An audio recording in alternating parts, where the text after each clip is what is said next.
തിരുവനന്തപുരം നഗരത്തിലെ KSRTC ഓടുന്നത് സെക്രട്ടേറിയറ്റിലും മറ്റ് സർക്കാർ സ്ഥാപനങ്ങളിലൊക്കെ വരുന്ന വനിതാ ജീവനക്കാർക്കെല്ലാം ഫ്രീ കൊടുത്താൽ ഉണ്ടാകാവുന്ന KSRTCക്ക് ഉണ്ടാകാവുന്ന നഷ്ടത്തെക്കുറിച്ചാണ്. ഇപ്പോൾ കോളേജ് വിദ്യാർത്ഥികൾക്ക്, കോളേജിൽ പഠിക്കുന്ന എല്ലാ കുട്ടികൾക്കും 1000 രൂപ വെച്ച് പ്രതിമാസം കൊടുക്കുമെന്ന് പറയുന്നത് വലിയ ആകർഷകമായ ഒരു പ്രഖ്യാപനം തന്നെയാണ്. അധികാരത്തിൽ വരാൻ വേണ്ടി ആളുകളെ പറഞ്ഞു പറ്റിക്കുകയാണോ എന്നുള്ളതാണ് നമ്മൾ ആദ്യം ഇത് പരിശോധിക്കേണ്ടത്. ഈ പദ്ധതി നടപ്പിലാക്കാൻ തന്നെയാണോ ഇത്തരത്തിലുള്ള പദ്ധതികൾ പ്രഖ്യാപിക്കുന്നുണ്ടെന്നാണ് മനസ്സിലാക്കേണ്ടത്. നിങ്ങൾ റോഡ് സൗകര്യങ്ങൾ വർദ്ധിപ്പിച്ചുകൊണ്ട് മാത്രം കാര്യമില്ല, ഇവിടെ തൊഴിൽശാലകൾ വർദ്ധിപ്പിക്കണം, വലിയ ഇൻവെസ്റ്റുകൾ വരണം. ഇപ്പോൾ കേരളം പോലുള്ള ഒരു തിക് പോപ്പുലേറ്റ് ആയിട്ടുള്ള സ്ഥലത്ത് എത്രത്തോളം ഇൻഡസ്ട്രികൾ വരാൻ പറ്റുമെന്ന് ചോദിച്ചു കഴിഞ്ഞാൽ ബുദ്ധിമുട്ടാണ്. സംസ്ഥാനത്തെ ഒരുപാട് സ്വകാര്യ മാനേജ്മെന്റ് ഇൻസ്റ്റിറ്റ്യൂഷൻസ് പലതും അടച്ചുപൂട്ടലിന്റെ വക്കിലാണ്. അപ്പോൾ സംസ്ഥാനത്ത് പഠിക്കുന്ന എല്ലാ വിദ്യാർത്ഥികൾക്കും സംസ്ഥാനത്ത് തന്നെ ജോലി എന്ന് പറയുമ്പോഴത്തേക്ക് അത് വലിയൊരു വാഗ്ദാനമാണ്. രാജേട്ടാ നമസ്കാരം. നമസ്കാരം. രാജേട്ടാ, LDFും UDFും അവരവരുടെ പ്രകടന പത്രികകൾ ഇന്ന് പുറത്തുവിട്ടിട്ടുണ്ട്.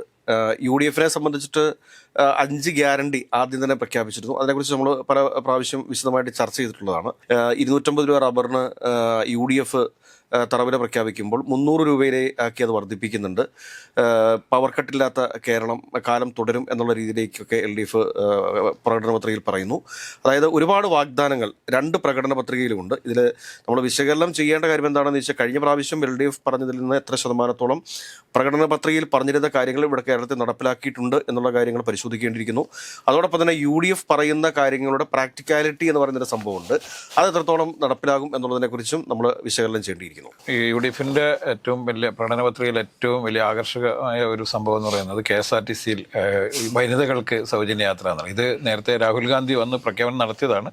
അത് ഈ ഇലക്ഷൻ മാനിഫെസ്റ്റോയിലേക്ക് കൂട്ടിച്ചേർക്കുന്നുള്ളതാണ്. പിന്നെ ഉമ്മൻചാണ്ടിയുടെ പേരിലുള്ള ഇൻഷുറൻസ് പദ്ധതി 25,000 രൂപ വരെയുള്ള ഇൻഷുറൻസ് പരിരക്ഷ നൽകുന്നു എല്ലാ കുടുംബങ്ങൾക്കും എന്നുള്ളത് വലിയ ആകർഷകമായ ഒരു സംഭവം തന്നെ. 25 ലക്ഷം അത് വലിയ ആകർഷകമായ സംഭവം തന്നെയാണ്. പക്ഷെ നമ്മളിതിൽ കാണേണ്ടത് KSRTCയിൽ സൗജന്യ യാത്ര എന്ന് പറയുമ്പോൾ കേരളത്തിലുള്ള വനിതകൾക്ക് മൊത്തത്തിൽ നമുക്കറിയാം, തിരുവനന്തപുരം നഗരത്തിലെ KSRTC ഓടുന്നത് സെക്രട്ടേറിയറ്റിലും മറ്റ് സർക്കാർ സ്ഥാപനങ്ങളിലൊക്കെ വരുന്ന വനിതാ ജീവനക്കാർക്കെല്ലാം ഫ്രീ കൊടുത്താൽ ഉണ്ടാകാവുന്ന KSRTCക്ക് ഉണ്ടാകാവുന്ന നഷ്ടത്തെക്കുറിച്ചാണ്.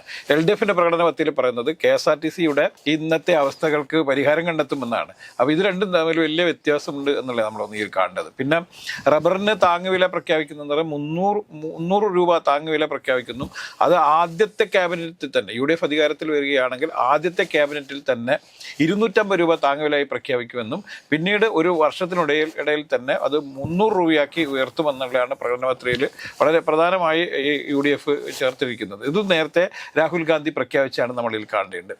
എന്നെ ഇതിൽ ഏറ്റവും കൂടുതൽ ആകർഷിച്ച ഒരു സംഭവം എന്ന് പറഞ്ഞാൽ കേരളത്തിൽ ഓരോ ദിവസവും വർദ്ധിച്ചു വരുന്ന ലഹരി ഉപയോഗത്തെ അതിൻ്റെ മടയിൽ പോയി തന്നെ തകർക്കും എന്നുള്ള ഒരു പ്രഖ്യാപനമാണ് ഇതിൽ ഈ UDFിൻ്റെ പ്രകടന പത്രികയിൽ പറഞ്ഞിരിക്കുന്നത്. അത് കേരളത്തെ ഇപ്പം ബാധിച്ചുകൊണ്ടിരിക്കുന്ന ഒരു വലിയ പ്രശ്നത്തിന് ഒരു പരിഹാരം കണ്ടെത്തുന്നതിനുള്ള ഒരു പ്രധാനപ്പെട്ട നിർദ്ദേശമായിട്ടാണ് എനിക്ക് തോന്നിയിട്ടുള്ളത്. പിന്നെ നിരവധിയായ വാഗ്ദാനങ്ങളാണ് നൽകിയിരിക്കുന്നത്. അപ്പോൾ ഈ വാഗ്ദാനങ്ങളെല്ലാം നടപ്പിലാക്കാനുള്ള ഒരു ധനശേഷി കേരളത്തിലുണ്ടോ എന്ന് ചോദിച്ചു കഴിഞ്ഞാൽ ഈ ഇരു മുന്നണികളും പ്രഖ്യാപിച്ചിരിക്കുന്ന സൗജന്യങ്ങൾ വാരിക്കോരി കൊടുത്തുകൊണ്ട്, നമുക്കറിയാം നേരത്തെ ഇത്തരത്തിലുള്ള ഒരു വല്ലാത്ത രീതിയിലുള്ള സൗജന്യങ്ങൾ പ്രഖ്യാപിച്ചുകൊണ്ട് ഇലക്ഷൻ നേരിടുന്ന ഒരു പദ്ധതി കേരളത്തിൽ 2 മുന്നണിക്കും ഉണ്ടായിരുന്നില്ല എന്നുള്ളതാണ്. പക്ഷേ ഇത്തവണ LDF ഭരണം തുടർച്ചയ്ക്ക് വേണ്ടിയിട്ട് എല്ലാ തരത്തിലുമുള്ള പദ്ധതികൾ തയ്യാറാക്കുന്നു. 10 വർഷക്കാലമായി ഭരണത്തിലില്ലാത്ത UDF ഭരണത്തിലേക്ക് തിരിച്ചു വരാൻ വേണ്ടിയിട്ടുള്ള ഒരു വ്യഗ്രത അവരുടെ മാനിഫെസ്റ്റോയിലൊക്കെ കാണാം.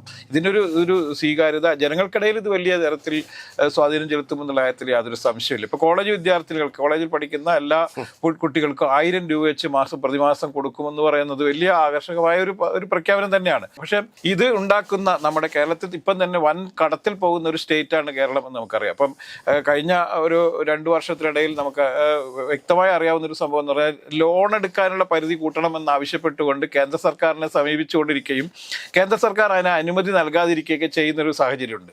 അപ്പം കേരളത്തിലുള്ള നിരവധിയായ ഇപ്പം നടപ്പിലാക്കിയ വികസന പ്രവർത്തനങ്ങളിൽ ഏറെക്കുറെ നമുക്കറിയാം കിഫ്ബി മുഖേനയാണ് ഫണ്ട് കണ്ടെത്തിയിട്ട് പദ്ധതികളൊക്കെ നടപ്പിലാക്കി. വികസന പദ്ധതികൾ ഇപ്പം ആശുപത്രി കെട്ടിടങ്ങൾ നിർമ്മാണം, റോഡ് നിർമ്മാണം, അതുപോലെ തന്നെ സ്കൂൾ കെട്ടിടങ്ങളുടെ നിർമ്മാണം, ഇവയൊക്കെ നമുക്ക് പൂർത്തീകരിക്കാൻ വേണ്ടി കഴിഞ്ഞിരിക്കുന്നത് നിരവധിയായ പാലങ്ങൾ പണിതത് ഈ കിഫ്ബിയുടെ പദ്ധതി കൊണ്ടാണ്. അപ്പോൾ അത്തരത്തിലുള്ള ഒരു ആൾട്ടർനേറ്റീവ് ഒക്കെ കണ്ടെത്തി പദ്ധതികളൊക്കെ പൂർത്തിയാക്കിക്കൊണ്ടിരിക്കുന്ന ഒരു സ്റ്റേറ്റിൽ, കടം പെരുകിക്കൊണ്ടിരിക്കുന്ന ഒരു സ്റ്റേറ്റിൽ വീണ്ടും ഇത്തരത്തിൽ ഒരുപാട് ഇപ്പം ക്ഷേമ പെൻഷൻ 3000 രൂപയാക്കുമെന്ന് പറയുമ്പോൾ ഇപ്പം 2000 രൂപയാണ്. ഈ തദ്ദേശ തെരഞ്ഞെടുപ്പിന്റെ സമയത്താണ് അത് 2000 രൂപയാക്കിയത്.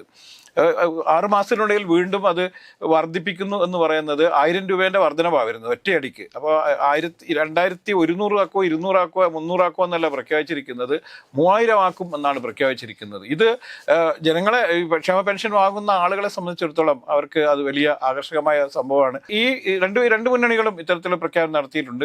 കേരളത്തിൽ അത് ഇരു മുന്നണികളും പ്രഖ്യാപിച്ചതുകൊണ്ട് കേരളത്തിൽ ഇത് നടപ്പിലാക്കിയേ പറ്റുള്ളൂ.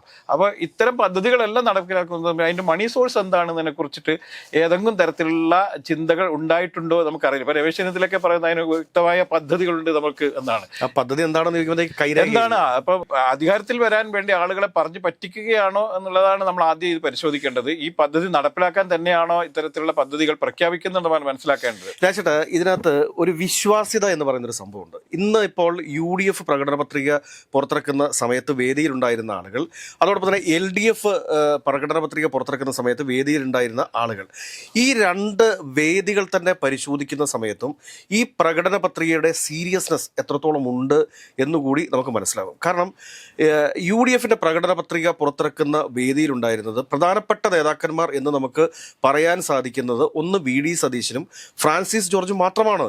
വേറെ ഒരു സീനിയർ ആയിട്ടുള്ള മറ്റൊരു നേതാക്കന്മാരെ നമുക്കതിനകത്ത് ചൂണ്ടിക്കാണിക്കാൻ വേണ്ടിയിട്ട് സാധിക്കത്തില്ല. കാരണം വളരെ ലോക്കലായിട്ടുള്ള നേതാക്കന്മാർ പോലും വേദിയിൽ കയറി നിൽക്കുന്ന ഒരു സാഹചര്യം, അതായത് ഈ മറ്റേ എന്താ പറയുക, ഈ ഘടകകക്ഷികളുടെ നേതാക്കന്മാരാണ്, വെറും ലോക്കൽ നേതാക്കന്മാർ. ഇങ്ങനെയുള്ള ലോക്കൽ നേതാക്കന്മാർ പോലും UDFന്റെ സംസ്ഥാന തലത്തിൽ അതിൻ്റെ മാനിഫെസ്റ്റോ പ്രകാശനം ചെയ്യുന്ന വേദിയിൽ വരുമ്പോൾ തന്നെ ഈ UDFന്റെ പ്രകടന പത്രികയുടെ തന്നെ വിശ്വാസ്യത അവിടെ നഷ്ടപ്പെടുന്ന ഒരു സാഹചര്യം ഉണ്ടാവും. ആളുകൾ നോക്കിക്കാണുന്നത് അങ്ങനെയാണ്. നേരത്തെയൊക്കെ എന്തായിരുന്നു പ്രകടന പത്രികയുടെ പ്രകാശനം എന്ന് പറഞ്ഞു കഴിഞ്ഞാൽ ആ വേദിയിൽ ഉണ്ടാവുക ഉമ്മൻചാണ്ടി, രമേശ് ചെന്നിത്തല, PK കുഞ്ഞാലിക്കുട്ടി സാഹിബ്, അല്ലെങ്കിൽ തങ്ങള്, അതല്ലെങ്കിൽ KM മാണി സാർ, ഇങ്ങനെയൊക്കെയുള്ള ആളുകൾ നിറഞ്ഞു നിന്ന വേദിയിലാണ് ഇന്ന് VD സതീശനിലേക്കും ഫ്രാൻസിസ് ജോർജ് എന്ന് പറയുന്ന ഒരു MP യിലേക്കും, പിന്നെ ഹൈബിയുടെ MP ഒക്കെ ഉണ്ട്, പക്ഷേ JB മേത്ര MP ഉണ്ട്. അപ്പോൾ അങ്ങനെയുള്ള നേതാക്കന്മാരിലേക്ക് ഇതിനപ്പുറത്തേക്ക് ഘടകകക്ഷികളുടെ സീനിയർ ആയിട്ടുള്ള നേതാക്കന്മാർ ഒന്നുമില്ലാത്ത, അല്ലെങ്കിൽ കോൺഗ്രസിൻ്റെ മറ്റ് സീനിയർ നേതാക്കന്മാർ ഒന്നുമില്ലാത്ത ഈ പ്രകടന പത്രിക പ്രകാശനം ചെയ്യുന്ന സമയത്ത് എന്തെല്ലാം തിരക്കുകളുണ്ട് എന്ന് പറഞ്ഞു കഴിഞ്ഞാലും രമേശ് ചെന്നിത്തലയും KC വേണുഗോപാലും ഒക്കെ ആ വേദിയിൽ എത്തേണ്ടതായിരുന്നു. പാണക്കാട് നിന്ന് തങ്ങളെങ്കിലും എത്തേണ്ടതായിരുന്നു, അതല്ലെങ്കിൽ കുഞ്ഞാലിക്കുട്ടി സാഹിബ് എത്തേണ്ടതായിരുന്നു. അതിന് പകരമായിട്ട് എറണാകുളം ജില്ലയിൽ നിന്നുള്ള ഒരു മുസ്ലിം ലീഗിന്റെ നേതാവിനെയാണ് പറഞ്ഞയച്ചിരിക്കുന്നത്. അതേസമയം ഇപ്പുറത്തേക്ക് നോക്കൂ, LDFനെ നോക്കൂ, അവിടെ പങ്കെടുക്കുന്നത് ആരൊക്കെയാണ്? എല്ലാം സീനിയർ നേതാക്കന്മാരല്ലേ. മുഖ്യമന്ത്രി പിണറായി വിജയൻ അടക്കമുള്ള, കൺവീനറായിട്ടുള്ള TP രാമകൃഷ്ണൻ അടക്കമുള്ള ആളുകളാണ് പങ്കെടുക്കുന്നത്. ഇത് UDFന്റെ ഈ ഒരു പ്രകടന പത്രിക പ്രകാശനത്തിൽ അടൂർ പ്രകാശ് UDFന്റെ കൺവീനറാണ്, അദ്ദേഹം പോലും പങ്കെടുത്തിട്ടില്ല എന്ന് പറയുമ്പോഴത്തേക്ക് ഈ പ്രകടന പത്രികയ്ക്ക് ഒരു ഗൗരവവും UDF നേതൃത്വം കൽപ്പിക്കുന്നില്ല. അല്ലെങ്കിൽ ഇത് VD സതീശന്റെ കുറച്ച് മലർപ്പൊടിക്കാരന്റെ സ്വപ്നം മാതിരിയുള്ള കുറെ സ്വപ്നങ്ങൾ എഴുതി വെച്ചിരിക്കുന്നതായിട്ട് മാറുമോ എന്ന് ഞാൻ സംശയിക്കുന്നുണ്ട്. ഇതിൽ ഞാൻ ഈ പറഞ്ഞത് നമുക്ക് കുറച്ചും കൂടി വിശദമായി പറയുമ്പോൾ, ഞാൻ ഗ്യാരണ്ടി എന്നാണ് ശരിക്കും മോദി ആണല്ലോ, മോദിയാണ് ഈ ഞാൻ ഗ്യാരണ്ടി എന്ന് പറയുന്നത്. അത് ഞാൻ ഗ്യാരണ്ടി എന്ന് പറഞ്ഞാൽ മോദി ഗ്യാരണ്ടി ആണെന്ന് പുള്ളി പറയാറുണ്ട്. അതുപോലെ തന്നെ VD സതീശൻ കുറച്ച് കാലമായി പറഞ്ഞുകൊണ്ടിരിക്കുന്ന ഒരു സംഭവമുണ്ട്, UDFന് അധികാരത്തിലേക്ക് എത്തിക്കാൻ പറ്റിയില്ലെങ്കിൽ ഞാൻ വനവാസത്തിന് പോകും എന്ന് പറഞ്ഞാൽ UDF 100 സീറ്റുകൾ മേടിച്ച് അല്ലെങ്കിൽ 100 സീറ്റുകളിൽ ജയിച്ച് അധികാരത്തിലേക്ക് എത്തിക്കുക എന്നുള്ളത് എൻ്റെ കടമയാണ് എന്നാണ് അദ്ദേഹം പറഞ്ഞുകൊണ്ടിരിക്കുന്നത്. അതുകൊണ്ട് തന്നെ VD സതീശൻ്റെ മാത്രമായിട്ടുള്ള ഒരു മാനിഫെസ്റ്റോ ആയിട്ട് വേണമെങ്കിൽ നമുക്ക് ഇതിനെ വിലയിരുത്താമെന്നുണ്ട്. ഈ രാഹുൽ ഗാന്ധിയുടെ നിർദ്ദേശങ്ങളും പിന്നെ VD സതീശൻ്റെ നിർദ്ദേശങ്ങളും ഉൾക്കൊള്ളിച്ചു കൊണ്ടുണ്ടാക്കിയ ഒരു മാനിഫെസ്റ്റോ ആണ് ഇത് എന്നുള്ള വേണമെങ്കിൽ നമുക്ക് പറയാം. പക്ഷേ എനിക്കിതിൽ ബോധ്യപ്പെട്ട സംഭവം എന്ന് പറഞ്ഞാൽ ഘടകകക്ഷികളുടെ നേതാക്കന്മാരെല്ലാം ഓരോരോ സ്ഥലങ്ങളിൽ ഇലക്ഷൻ പ്രചരണത്തിലാണ്.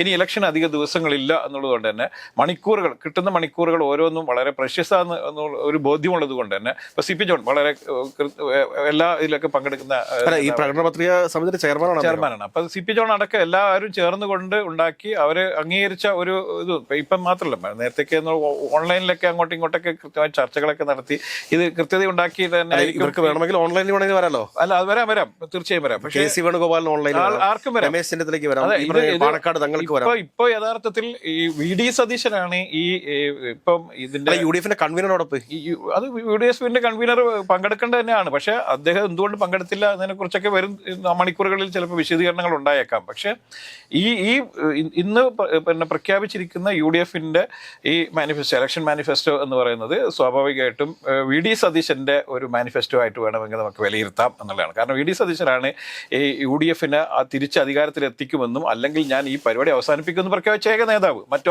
ആരും ഞാൻ വനവാസത്തിന് പോകുന്നു, അല്ലെങ്കിൽ ഞാൻ എൻ്റെ രാഷ്ട്രീയ ജീവിതം അവസാനിപ്പിക്കുന്നു, അല്ലെങ്കിൽ ഞാൻ ഇനി ഇലക്ഷനിൽ മത്സരിക്കുന്ന അവസാനിപ്പിക്കുന്നു ഒന്നും ആരും പ്രഖ്യാപിച്ചിട്ടില്ല. PK കുഞ്ഞാലിക്കുട്ടി പോലും പ്രഖ്യാപിച്ചിട്ടില്ല. കാരണം ഈ ഭരണത്തിൽ വരണം എന്ന് ആഗ്രഹിക്കുന്ന മറ്റൊരു ഏറ്റവും വലിയ ഘടകകക്ഷി എന്ന് പറയുന്നത് മുസ്ലിം ലീഗാണ്. കാരണം മുസ്ലിം ലീഗിനൊന്നും ഇനി ഭരണമില്ലാതെ പിടിച്ചേക്കാൻ പറ്റില്ല, ഛിന്ന ഭിന്നമായി പോകും. മുസ്ലിം ലീഗിൽ തന്നെ ഇപ്പം പിന്നെ അന്തചിത്രങ്ങൾ ഉണ്ടായിക്കൊണ്ട് നമ്മൾ ഇത് സംസാരിച്ചുകൊണ്ടിരിക്കുന്ന സമയത്ത് തന്നെ വനിതാ ലീഗിന്റെ പ്രധാനപ്പെട്ട നേതാവ് നൂർബിന രാജിവെക്കുകയാണ്, ഞാൻ പൊതുപ്രവർത്തനം അവസാനിപ്പിക്കുകയാണ് എന്നൊക്കെ പറഞ്ഞുകൊണ്ടുള്ള പ്രസ്താവനകൾ വന്നുകൊണ്ടിരിക്കുന്ന സമയത്താണ് നമ്മളിത് സംസാരിച്ചുകൊണ്ടിരിക്കുന്നത്. അപ്പം ലീഗിനെ സംബന്ധിച്ചിടത്തോളം ലീഗ് മാനിഫെസ്റ്റോ അവർ അംഗീകരിച്ചു കഴിഞ്ഞു.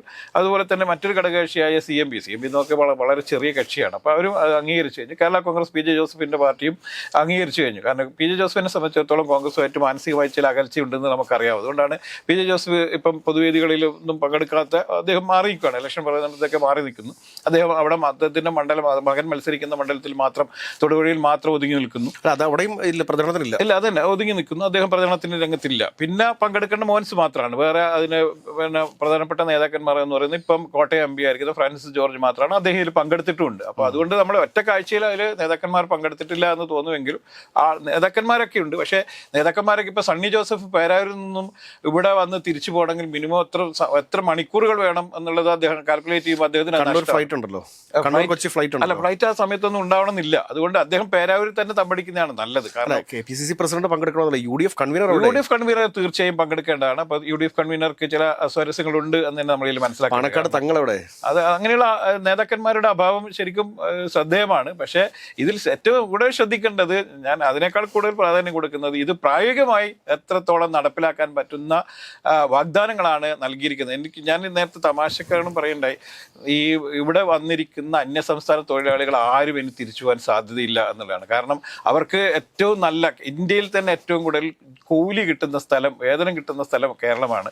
അത് ഇത്തരം സൗജന്യങ്ങൾ പോലും ലഭിച്ചു കഴിഞ്ഞാൽ അവർക്ക് വരും കാലത്ത് വളരെ സ്വർഗീയമായ അവസ്ഥയിൽ ഇവിടെ ജീവിക്കാൻ ഒരു സാഹചര്യം ഉണ്ടാകുന്നത്. കാരണം ഭവനരഹിതർ ഉണ്ടാവില്ല എന്നുള്ളതാണ് പ്രഖ്യാപനം. അപ്പോൾ ഈ മറ്റ് അന്യ സംസ്ഥാനത്തൊക്കെ വന്ന തൊഴിലാളികൾ ഇവിടെ അവർക്ക് ഐഡന്റിറ്റി കാർഡ് ഉണ്ടാക്കുകയും ആധാർ കാർഡൊക്കെ ഈ അഡ്രസ്സിലേക്ക് മാറ്റുകയൊക്കെ ചെയ്യുന്നതോടുകൂടി അവരെല്ലാം കേരളീയരായി മാറുകയും കേരളത്തിൽ അവർക്കെല്ലാം ആനുകൂല്യങ്ങളൊക്കെ ലഭിക്കുന്ന ഒരു സാഹചര്യം ഉണ്ടാവുന്നു എന്നുള്ളതാണ് ഈ വാഗ്ദാന പരിപാടി കാണുമ്പോൾ മനസ്സിലാവുന്നത്. കാരണം നമുക്ക് നേരത്തേക്ക് അറിയാം, ഈ മറ്റ് സ്റ്റേറ്റുകളിലായിരുന്നു ഇത്തരത്തിലുള്ള വലിയ പ്രഖ്യാപനങ്ങളൊക്കെ ഉണ്ടായിരുന്നത്. ഇപ്പോൾ തമിഴ്നാട്ടിലും കർണാടകത്തിലൊക്കെ ഇത്തരത്തിലുള്ള വലിയ പ്രഖ്യാപനങ്ങളൊക്കെ ഉണ്ടാകുന്ന സമയത്താണ് ഇവിടെയുള്ള തമിഴ് തൊഴിലാളികളൊക്കെ തിരിച്ചു പോയെന്നുള്ളൊരു വസ്തുത ഓർക്കുന്നുണ്ടായിരുന്നു. നമ്മളൊക്കെ ഓർമ്മയിൽ ഈ കാക്കനാടും അതുപോലെ തന്നെ കലൂരിലും അങ്ങനെയുള്ള ചില സ്ഥലങ്ങളിലൊക്കെ ഈ തമിഴ്നാട്ടിൽ നിന്ന് വന്ന തൊഴിലാളികൾ ജോലിക്ക് വേണ്ടി തമ്പടിക്കുന്ന ഒരു കാലം ഉണ്ടായിരുന്നു. ആ കാഴ്ച ഇപ്പോൾ ഇല്ല. കാരണം അവർക്ക് ഒരുപാട് വാഗ്ദാനങ്ങൾ ലഭിക്കുകയും അവർക്ക് ഒരുപാട് സൗജന്യങ്ങൾ ലഭിക്കുകയും ഒക്കെ ചെയ്തപ്പോൾ അവരുടെ ജന്മനാട്ടിലേക്ക് തിരിച്ചു പോവുകയും അവർ കുറച്ചും കൂടി സേഫായി എന്നുള്ളൊരു തോന്നലുണ്ടാവുകയൊക്കെ ചെയ്തു. അപ്പോൾ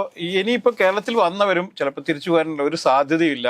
കേരളത്തിന് പുറത്ത് പഠിച്ചവർക്കല്ല, ഇനി കേരളത്തിൽ പഠിച്ചവർക്ക് മാത്രമേ ജോലിയുള്ളൂ എന്നൊക്കെ പറയുന്ന ഒരു സാഹചര്യമൊക്കെ ഈ പ്രഖ്യാപനങ്ങളുണ്ട്. വലിയൊരു സാധ്യതയുണ്ട്. കാരണം എന്താ വെച്ച് കഴിഞ്ഞാൽ സംസ്ഥാനത്തെ ഒരുപാട് സ്വകാര്യ മാനേജ്മെന്റ് ഇൻസ്റ്റിറ്റ്യൂഷൻസ് പലതും അടച്ചുപൂട്ടലിന്റെ വക്കിലാണ്.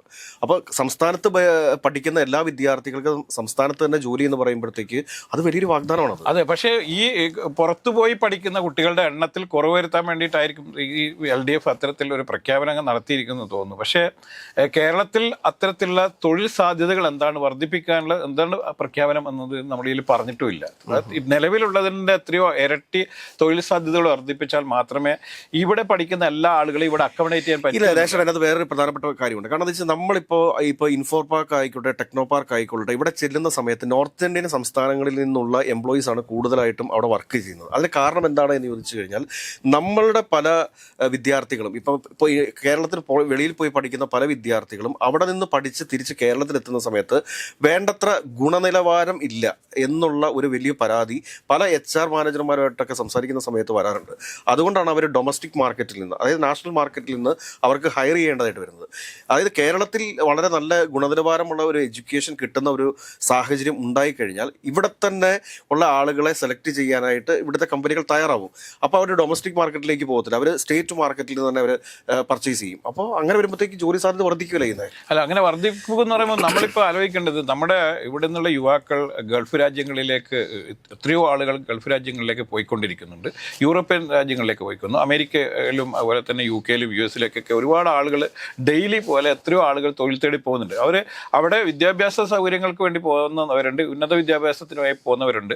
പഠനം കഴിഞ്ഞ് അവിടെ തന്നെ സെറ്റിൽ ചെയ്യാൻ വേണ്ടിയിട്ടാണ് ഇവരൊക്കെ യൂറോപ്യൻ രാജ്യങ്ങളിലൊക്കെ പോകുന്നതാണ്. അമേരിക്കയിലൊക്കെ പോയ യുവാക്കളൊക്കെ ആരും തിരിച്ചു വന്നിട്ടില്ല. അവരൊക്കെ അവിടെ ഗ്രീൻ കാർഡിന് വേണ്ടിയിട്ടൊക്കെ ആയിട്ട് അവിടെ പലതരത്തിൽ അഭ്യാസങ്ങൾ നടത്തി അവിടെ നിലനിൽക്കുകയാണ്. അപ്പോൾ ഈ ഇത്തരത്തിലുള്ള ഒഴുക്ക് തടയുന്നതിന് വേണ്ടിയാണ് സർക്കാർ ഇത്തരം നിലപാടിലേക്ക് അല്ലെങ്കിൽ LDF-ന്റെ പ്രകടന പത്രികയിൽ ഇത്തരത്തിൽ UDF അത്തരത്തിലുള്ള ചില പദ്ധതികൾ ഈ അടുത്ത കാലത്ത് ഓസ്ട്രേലിയയിൽ സെറ്റിൽ ആയിട്ടുള്ള ഒരാൾ, അതായത് തിരിച്ചു തുടങ്ങിയപ്പോഴത്തേക്ക് നമ്മളോട് പറഞ്ഞതെന്ന് വെച്ചാൽ നമ്മുടെ ഇവിടുത്തെ ഈ റോഡുകൾ, ഈ അടിസ്ഥാന സൗകര്യങ്ങൾ എന്ന് പറയുന്നത് ഏറ്റവും പ്രധാനപ്പെട്ട ഒരു ഘടകമാണ്. ഇപ്പോഴും നമ്മുടെ കൊച്ചിയിലൊന്നും ട്രാഫിക് ജാമിനൊന്നും യാതൊരുവിധ മാറ്റങ്ങളും വന്നിട്ടില്ല. പക്ഷെ കുറച്ചങ്ങോട്ട് പോകുന്ന സമയത്ത് നമ്മുടെ നാഷണൽ ഹൈവേകളൊക്കെ എടുത്ത് പരിശോധിക്കുന്ന സമയത്ത് കേന്ദ്ര സംസ്ഥാന സർക്കാരുകളുടെ പദ്ധതിയാണത്. അപ്പോൾ അങ്ങനെ വരുമ്പോഴത്തേക്ക് ആ റോഡുകളിലൊക്കെ വന്നിരിക്കുന്ന മാറ്റങ്ങൾ ഇവരെ വീണ്ടും തിരിച്ച് കേരളത്തിലേക്ക് ആകർഷിക്കുന്നുണ്ട് എന്നുള്ളതൊരു യാഥാർത്ഥ്യമാണ്. പിന്നീട് വേറൊരു കാര്യം എന്താണെന്ന് ചോദിച്ചു കഴിഞ്ഞാൽ, ഇപ്പോൾ വിദേശത്ത് പോയി സെറ്റിൽ ആവുന്ന ഒരാളെ സംബന്ധിച്ചിട്ട് ലൈഫ് എൻഡ് വരെ അവിടെ കമ്മിറ്റ് ആവുകയാണ്. കാരണം അവിടെ ചെന്ന ഉടനെ തന്നെ അവർക്കൊരു വീടെടുക്കേണ്ടി വരും. ആ വീടിൻ്റെ ലോൺ എടുത്ത് അടച്ചു തീർക്കണമെന്നുണ്ടെങ്കിൽ 10-30 വർഷം എടുക്കുകയാണ്. ഈ 30 വർഷം എന്ന് പറയുമ്പോഴത്തേക്ക് അവൻ്റെ ആയുസ് അവിടെ അവസാനിക്കുന്ന ഒരു രീതിയിലേക്ക് പോകുന്നുണ്ട്. ഈ ഒരു യാഥാർത്ഥ്യമൊക്കെ ഇനി വരുന്ന തലമുറയ്ക്ക് ഇവിടെ പറഞ്ഞു കൊടുക്കാൻ വേണ്ടിയിട്ടൊരു സാഹചര്യം ഉണ്ടാവുകയും ഇവിടെ എല്ലാവർക്കും ഭവനം ലഭ്യമാകുമെന്നും ദാരിദ്ര്യരേഖയ്ക്ക് താഴെ ഇനി ആരും ഉണ്ടാവില്ല എന്നൊരവസ്ഥ കൂടി ഇവിടെ സൃഷ്ടിക്കപ്പെട്ട് കഴിഞ്ഞാൽ ആളുകൾ ഇവിടെ തന്നെ നിൽക്കാൻ വേണ്ടി തയ്യാറാകുന്നത്. അല്ല, അങ്ങനെയല്ല ഞാൻ ചോദിക്കുന്നത്. എന്താണ് തൊഴിൽ നിങ്ങൾ റോഡ് സൗകര്യങ്ങൾ വർദ്ധിപ്പിച്ചുകൊണ്ട് മാത്രം കാര്യമില്ല. ഇവിടെ തൊഴിൽശാലകൾ വർദ്ധിപ്പിക്കണം, വലിയ ഇൻവെസ്റ്റുകൾ വരണം. ഇപ്പോൾ കേരളം പോലുള്ള ഒരു തിക് പോപ്പുലേറ്റ് ആയിട്ടുള്ള സ്ഥലത്ത് എത്രത്തോളം ഇൻഡസ്ട്രികൾ വരാൻ പറ്റുമെന്ന് ചോദിച്ചു കഴിഞ്ഞാൽ ബുദ്ധിമുട്ടാണ്. ഇവിടെ ആകെ പ്രായോഗികമായത് എന്താണ്, IT കമ്പനികൾ മാത്രമാണ്. കേരളത്തിൻ്റെ ഒരു പ്രത്യേക സാഹചര്യം വെച്ച് IT സൗകര്യങ്ങൾ വർദ്ധിപ്പിക്കുക, IT കമ്പനികൾക്ക് വേണ്ടിയുള്ള സൗകര്യങ്ങൾ ചെയ്തു കൊടുക്കുകയും അത്തരം IT കമ്പനികൾ, വിദേശത്ത് അടക്കമുള്ള IT കമ്പനികൾ കേരളത്തിലേക്ക് വരികയും ചെയ്താൽ മാത്രമേ തൊഴിൽശാലകൾ വർദ്ധിപ്പിക്കുള്ളൂ. പക്ഷേ നമ്മൾ എല്ലാ യുവാക്കളും IT ഫോക്കസ്ഡ് ആയിട്ടല്ലല്ലോ പഠനം നടത്തുന്നത്. അവർ പല ഏരിയകളിലും പഠനത്തിന് പോകുന്ന ആളുകളാണ്, പഠിക്കുന്ന ആളുകളാണ്. IT എന്നുള്ള ഒറ്റ വൈറ്റ് കോളർ സിസ്റ്റം ഈ സമ്പ്രദായം മാത്രത്തിലേക്ക് പോയിക്കൊണ്ടിരിക്കുന്ന സമയത്ത് നമുക്ക് അത്തരത്തിൽ മാത്രം കമ്മിറ്റ് ജീവിക്കാനല്ലോ. ഈ എത്രയോ ആളുകൾ തൊഴിൽരഹിതരായി മാറുന്നുണ്ട് കേരളത്തിൽ. അത് നമ്മൾ കാണുന്നില്ല എന്നുള്ളതാണ്. ഇതിനകത്ത് വസ്തുത നമ്മൾ ആദ്യം പറഞ്ഞൊരു വിഷയമുണ്ട്. കാരണം നമ്മളുടെ സംസ്ഥാനത്തിന് വെളിയിൽ പോയി പഠിക്കുന്ന വിദ്യാർത്ഥികളുണ്ട്. അവരിൽ പലരും ഇപ്പോൾ എടുത്തിരിക്കുന്നത് B.Tech ആയിരിക്കും. നമ്മളുടെ ഈ ലുലുമാൾ ഉൾപ്പെടെയുള്ള ഈ റീറ്റെയിൽ ഔട്ട്ലെറ്റുകളിൽ നമ്മൾ പോയിട്ട് അവിടെ നിൽക്കുന്ന ചെറുപ്പക്കാരോട് ചോദിച്ചു കഴിഞ്ഞാൽ അവർ പറയുന്ന, അവരുടെ എഡ്യൂക്കേഷൻ ക്വാളിഫിക്കേഷൻ ചോദിച്ചു കഴിഞ്ഞാൽ അവർ പറയുന്നത് B.Tech അല്ലെങ്കിൽ MBA എന്ന് പറയും.